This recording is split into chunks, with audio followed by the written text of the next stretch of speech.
Hi, I'm Ty Schmitt, Executive Director for the Dell Modular Infrastructure team here in Longmont, Colorado to show you some exciting new product solutions that are coming out of our group. I'm Mark Bailey, the Principal Architect for the Modular team. And we are going to start by showing you guys our latest installation that's standing behind us. So what you're looking at here, this is a approximately 2.5 megawatt capable site. Understand that we've got various modules that perform a certain function. So we have a power module, we have IT modules, we have cooling modules, mixing modules, control modules. There's a number of modules. They all have their function. The intent or the goal was to right size these modules to do what they needed to do at the most optimized cost. The topology of these modules, you have an IT module, an evap cooling module, an air handler module, and a mixing module. Depending on what condition, how hot or cold it is, dictates what mode of operation this module is in. And so, for instance, today we are actually going between a day cold enough to warrant a mixed mode to a warm enough situation where evaporative cooling is turned on and we're actually cooling in an evaporative mode. This has three basic modes of operation. You're either operating in a mixing mode, where in which you're taking the return hot air from the IT and remixing it with outside air to basically get the ambient temperature to the inlet to the servers that we wanted. The second mode is the traditional outside air mode, where literally you're pulling in outside air that is filtered across the servers that basically does not require anything other than an air mover to facilitate the cooling. The third then is when it becomes too hot.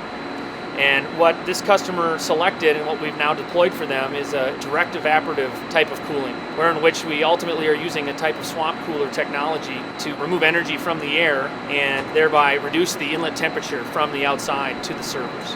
All right, so I'd like to walk you through one of our IT modules and point out some of the critical elements to the design. These particular racks are 54U. They are standard 19-inch racks, but they are designed specifically to integrate and ship with these modules. So these racks of equipment are outfitted with Dell engineered gear. Gear that was engineered by the same engineering team that architected and engineered the module.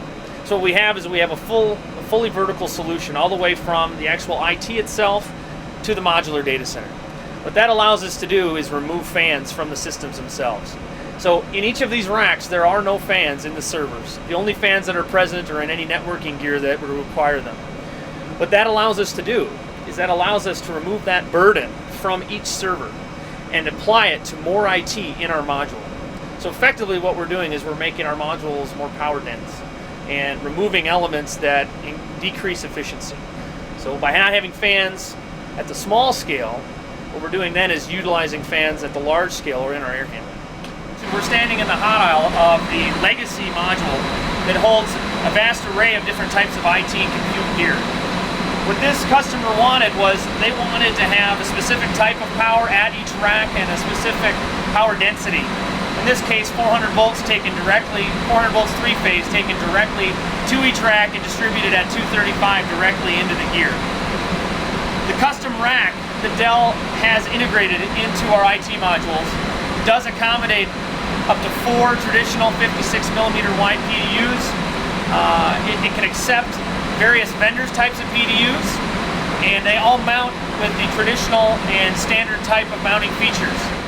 So I wanted to specifically look at a little bit more closely the power module for this particular solution. So the concept of our power module is really it's a right-sized element based on the geography, based on the modes of cooling, the level of availability, the level of power, the level of ride-through time. All those factor into the design and requirements for the power module. This particular power module basically does the major transformation and to generator neutral. It also has the air handler, UPS and batteries, and switchboard, main switchboards as part of the critical elements for this module itself. What this module does is it takes facility power in, which you can see coming in through the foundation, and then what it does is it distributes the power to the various IT loads as well as to the air handler itself.